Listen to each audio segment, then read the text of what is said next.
crimes against humanity na nagawa ng kanyang tatay.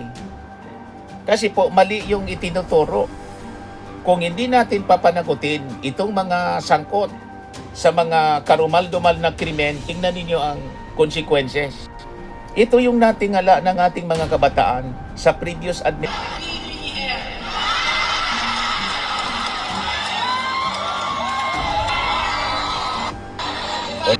At inanunsyo din ng House Prosecution Panel ang plano nilang sequence sa pagpresenta sa Articles of Impeachment sa trial ni Sara Duterte. Article 4, assassination of threats. Nagpahayag na rin siya po ng pakikiramay. So sabi diyan sa kanyang statement, mga kababayan, nagbabagang mga balita at pagtalakay sa mga isyu ng lipunan. Bulsa! Opinyon, banat at paglalantad sa katotohanan. Bulsa! What you see is what you get. You decide. Ako, mga kababayan, si Dante Maravillas. Ginamit na naman po sa black propaganda ng mga DDS yung nangyaring kalunos-lunos na shooting incident sa Tacloban City, sa San Jose National High School, Tacloban City kaninang umaga, kung saan, mga kababayan, nagresulta sa pagkamatay ng 3 katao, 3 mga estudyante at pagkakasugat ng 7 iba pa, na kung saan yung suspect po, 2 estudyante na ang sabi, biktima daw ng bullying. So ito na naman po yung paninira na pinapakalat ng mga DDS. Dugong Maharlika, page ito po ng mga DDS. Sabi niya diyan, ito na po ang bagong Pilipinas. Sinisiraan niya yung Marcos administration. Sa totoo lang po, mga kababayan, ito yung consequences ng culture of violence, culture of death, culture of impunity na prinomote ng previous administration. Kaya nga po, kailangang papanagutin yung mga nasa likod ng pag-promote ng culture of violence. Tulad ng pagbabanta ni Sara Duterte sa ating Pangulong Bongbong Marcos at yung crimes against humanity na nagawa ng kanyang tatay. Kasi po, mali yung itinuturo. Kung hindi natin papanagutin itong mga sangkot sa mga karumal-dumal na krimen, tingnan ninyo ang consequences. Ito yung natingala ng ating mga kabataan sa previous administration. Yung parang wala nang halaga yung buhay, parang manok na lang na pinapatay yung mga tao. Inimagine yung Vice Presidente, pati yung ating Pangulong Bongbong Marcos, binuli. You see? Pinagbantaan. Yun ang rason kung bakit kailangan talaga mapanagot para mag-send siya ng strong message sa ating mga kabataan na ang ganitong mga maling gawain ay hindi dapat po pinapalampas. Tama po, mga kababayan. Kasi pag hindi po, magiging normal na lang po ang kultura ng violensya, the culture of violence and impunity. Kaya wag kami, mga DDS, wag din yung isisi itong violensya na nangyayari ngayon sa Marcos administration kasi ito yung produkto ng mga maling gawain na natingala ng ating mga kabataan, mga kababayan. Kasi may kasabihan tayo, di ba? Kung ano daw ang ginagawa ng mga matatanda, kahit na mali sa mata ng bata ay tama. Kaya sa tingin nila, yung gumanti kasi nabully daw, yung gumanti ilagay sa kanilang sariling mga kamay, yung batas ay tama na sa kanila. You see? Kaya kailangan po tundukan natin yung culture of impunity, culture of violence, culture of death. Kasi ito yung namana ng ating mga kabataan. Natingala ng ating mga kabataan sa previous administration. Ngayon pa lang nga, mga kababayan, may video na naman na kumakalat ngayon ng pambabastos ng Vice Presidente sa ating Pangulong Bongbong Marcos. O ito yata yung bumisita siya doon, mga kababayan, sa isa sa mga lugar sa Mindanao na tinamaan ng lindol. Pakinggan ninyo yung sinasabi ni Sara Duterte.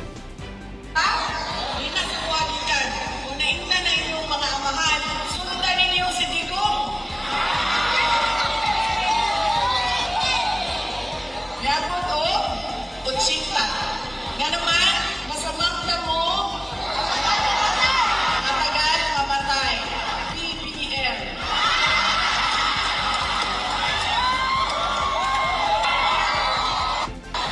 Ulitin natin. Pinasuwag dyan. O naingnan na inyong mga amahan. Sundan ninyo si Digong. Sundan daw si Digong. Yung kanyang tatay na sangkot sa crimes against humanity, gusto niya na sundan. Gawing modelo ng ating mga kabataan. Imagine that. Pagkatapos yung ating Pangulong Bongbong Marcos daw, masamang damo. Yagod o, utsinta. Nga naman, masamang damo. Matagal mamatay. BBM. Oh. Pinagkatuwaan niya. Diba? Masamang damuan niya. Masamang damo, matagal mamatay. Sundanan niya ninyo si Digong. At ngayon naman niya, masamang damo, matagal na mamatay si BBM. Imagine ang ganyang uri ng itinuturo mo sa mga kabataan. Di ba, mga kababayan, disrespect sa presidente. Ano na lang ang mangyayari sa ating mga kabataan nang naggumagawa ng disrespect sa presidente, yung mismong vice presidente? Kaya importante mga kababayan talaga na mapanagot itong mga nasa likod ng pag-promote ng culture of death, culture of impunity, culture of violence. Kasi pag hindi po iisipin ng ating mga kabataan ng kanilang mga pinagagawa ay tama, at tingnan ninyo, ang nangyari ngayon mga kababayan, pagkatapos isisisi natin sa Marcos administration, tulad nitong post ng isang DDS page. Ayan o. Tama yung nabasa ko ng isang post mga kababayan. Si Sara Duterte niya ikot ng ikot doon sa mga nalindol. Tapos magpapakain siya ng konting lugaw, sabay bira ng mga paninira sa ating Pangulong Bongbong Marcos. Yun pala, mga kababayan, tama.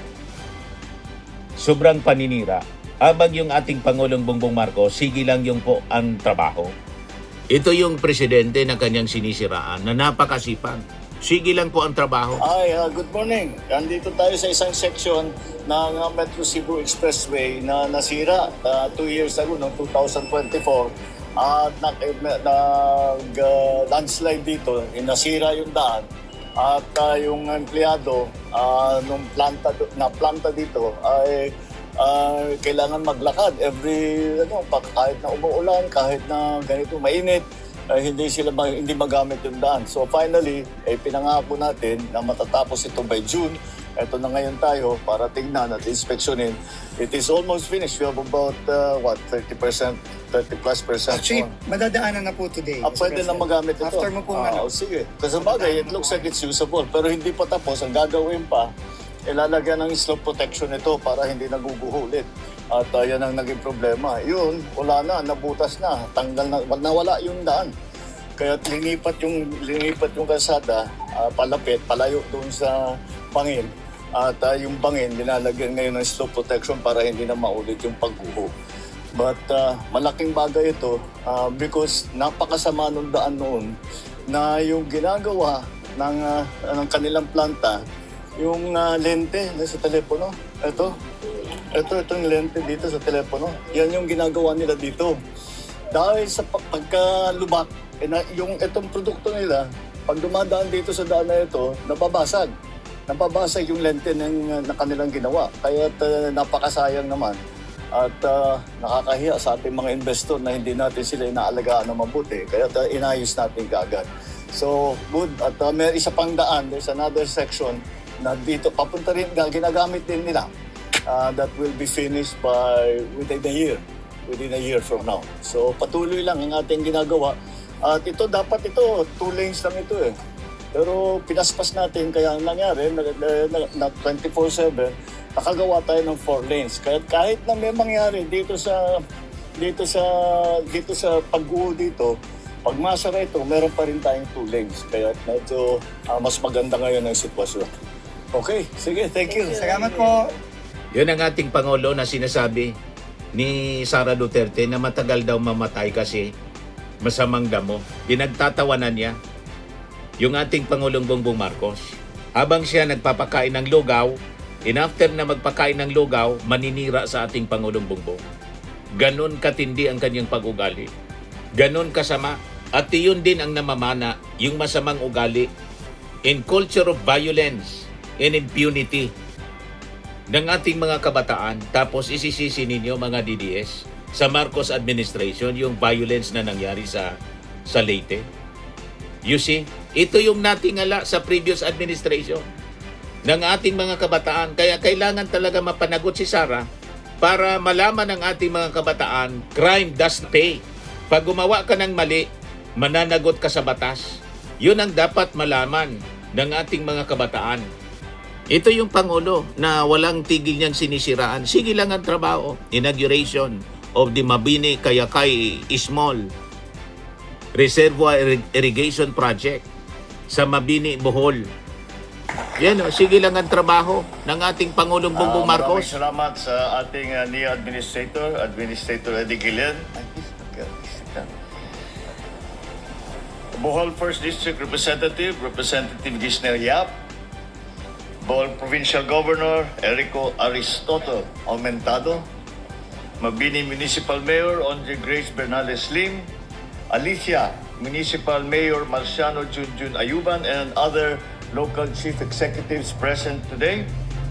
Sa ating mga benepisyaryong magsasaka, mga kapwa kong lingkod bayan, mga minamahal kong kababayan, maayong buntag sa inyong tanan. Nagpapasalamat po kami sa inyong mainit na pagtanggap sa amin dito sa Bohol. Sa tuwing ako'y bumabalik dito, lagi akong namamangha sa likas na yaman ng taglay ng inyong probinsya. Bukod pa riyan, labis din akong humahanga sa walang kapantay na sipag ng ating mga magsasaka. Tungkulin namin sa pamahalaan na pantayan ng sipag ninyo. Kaya't gumagawa kami ng mga pasilidad at nagbibigay ng mga kagamitan upang matiyak na hindi masasayang ang inyong pagod at ang inyong sakripisyo. Kaya't ngayong araw, ating ipinagdiriwang ang pagpapasinayan ng Mabini Kayakay Small Reservoir Irrigation Project dito sa Bohol. Ito ay isa sa ating mga mahalagang hakbang upang tulungan ang mga magsasakang matagal nang umaasa lamang sa ulan upang magpalago ang kanilang mga pananim. Kapag pabago-bago ang panahon, matagal ang tagtuyot o kulang ang ulan, kayo ang naapektuhan. At higit pa rito, mas pinalala pa ng pagbabago ng klima ang inyong mga panganib at pangamba. Ayon sa ating datos, malaki ang posibilidad na makakaranas ang bansa ng matinding El Nino na maaring tumagal hanggang sa susunod pa na taon, 2027. Kaya sa ilalim ng administrasyon, ating itinaguyod ang mga SRP, mga small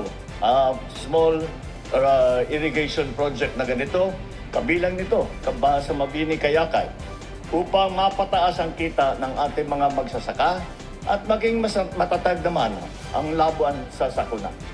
Halos 2 taon na ang nakalipas mula nang nagpagpunta ako sa Bohol upang maghatid ng tulong sa ating mga magsasaka at mga mangingisda. Sa aking talumpati noon, ibinahagi kong malapit nang matapos ang Mabini Kayakay na irrigation project. Ang aking muling pagbisita ngayon ay patunay sa ating pangakong natupad sapagkat natapos na rin natin atong Mabini Kayakay Strip noong nakaraang Nobyembre. Sa pamamagitan ng proyektong ito, masusuportahan ang irigasyon sa 530 hektarya na sakahan sa 5 barangay sa Bambini at Alicia dito sa Bohol. Dahil sa sapat na supply ng tubig, inaasahan nating tataas ang ani, lalo na ng palay at mga high-value vegetable crop. Dagdag pa dyan, mula sa 2 beses sa 1 taon na pagtatanim, pwede nang magtanim na ang ating mga magsasaka ng 3 planting sa 1 taon. Sa kabuuan, mapapakinabangan ito ng higit ng 700 magsasaka mula sa Mabini Kayakay Irrigators Association at tiyak na makakatulong ito sa lokal na supply ng pagkain. Kasabay nito, mababawasan ang kanilang pangamba sa epekto ng El Nino sapagkat may maaasahan pagkukunan ng tubig para sa mga pananim. Kaisa ang National Irrigation Administration. Patuloy ang pagpapatupad ng mga patubig na proyekto upang maisulong ang agrikultura sa Bohol. Nariyan ang bunot-bunot na irrigation project sa Buenavista na higit 84% na ang natapos at ang Hipali irrigation project sa Danao na nasa 44% na naisagawa. At ipinapatupad din natin ang Molinaw Dam Improvement Project sa Pilar, ang Katungawan Irrigation Project sa Gindulman at ang Mangdawag Irrigation Project sa Kalapit. Sa tulong ng mga proyektong ito, inaasahan nating mabibigyan ng serbisyo patubig ang libu-libong ektarya ng sakahan at matutulungan ang higit sa 2,400 na magsasaka. Papunta kami dito, nag-uusap kami ni Gob. Pinangako niya ni Administrator Gillen na yung bunot-bunot kailan matapos? Ha? At 3 buwan, 4 na buwan. O sige, narinig nyo lahat yan. Ha? Pag hindi natapos ng 3-4 na buwan, tatawagan natin lahat si Admin Eddie. Bilang tugon sa banta ng El Nino, pinayuhan na natin ang ilang magsasaka na magtanim ng high-value commercial crop gaya ng pakwan, luya, ube, mani at talong. Imbis na palay na nangangailangan ng mas maraming tubig. Kasabay nito, patuloy ang paglalaganap ng mahalagang impormasyon sa pangangalaga sa ating mga pasilidad ng irigasyon. Higit sa lahat, itinataguyod natin ang makabagong pamamaraan sa pagsasaka na angkop sa klima, gaya ng paggamit ng solar pump at water reuse o recycling sa mga lugar na madalas maapektuhan ng tagtuyot. Hindi may sasakutuparan ang lahat na ito kung wala ang tulong ng ating mga magsasaka. Kayo ang nagbibigay buhay sa ating mga pananim. Higit pa riyan, kayo ang nagbibigay sigla sa bawat pamilyang Pilipino. Sama-sama nating itatag ang isang mas masagana, mayabong at maunlad na bagong Pilipinas para sa lahat. Mabuhay ang ating mga magsasaka. Daghang salamat kayo. Thank you very much. Magandang umaga po. So yan yung ating Pangulo. Abang si Sara Duterte, ano ang sinasabi? Puro nonsense ang kanyang mga sinasabi. Unahin na na inyong mga amahan. Sundan ninyo si Digong. Yabot o, tutsinta. Nga naman, masamang damo. Matagal mamatay. BBM. Ganyan kasama yung ugali ni Sara Duterte. Kaya importante talaga po, mapalitan na siya bilang Vice Presidente. Ma-convict. But anyway, hanggang bukas pa mga kababayan pala, as an update para po sa inyo, doon sa sa issue ng impeachment, yung pre-trial conference hindi po natapos kanina. At diretso pa ito bukas. Yan o. Inanunsyo ni Senate Secretary at Impeachment Court Clerk of Court Attorney Renato Bantog na hindi matatapos ngayong Lunes, June 22, ang marking of evidence para sa mga natitirang articles of impeachment, particular ng Article 1 o misuse of confidential funds at Article 2 yung unexplained wealth. Ayon kay Bantog, target nilang matapos ang proseso ng pagmamarka ng ebidensya bukas, June 23. At inanunsyo din ng House Prosecution Panel ang plano nilang sequence sa pagpresenta sa articles of impeachment sa trial ni Sara Duterte. Article 4, assassination of threats. Yun ang una. Article 1, sunod, misuse of confidential funds. Article 3, ang sunod, bribery and corruption. In Article 2, yung tungkol sa unexplained wealth.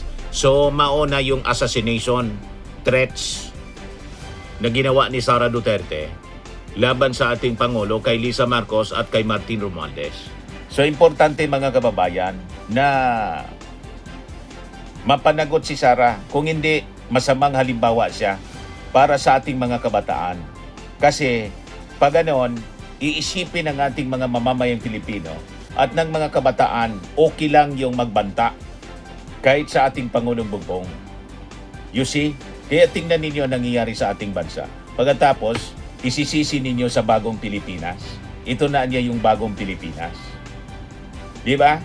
Produkto po ito, consequences ito ng culture of impunity, culture of violence, culture of death na prinomote ng previous administration at hindi pa napapanagot hanggang ngayon.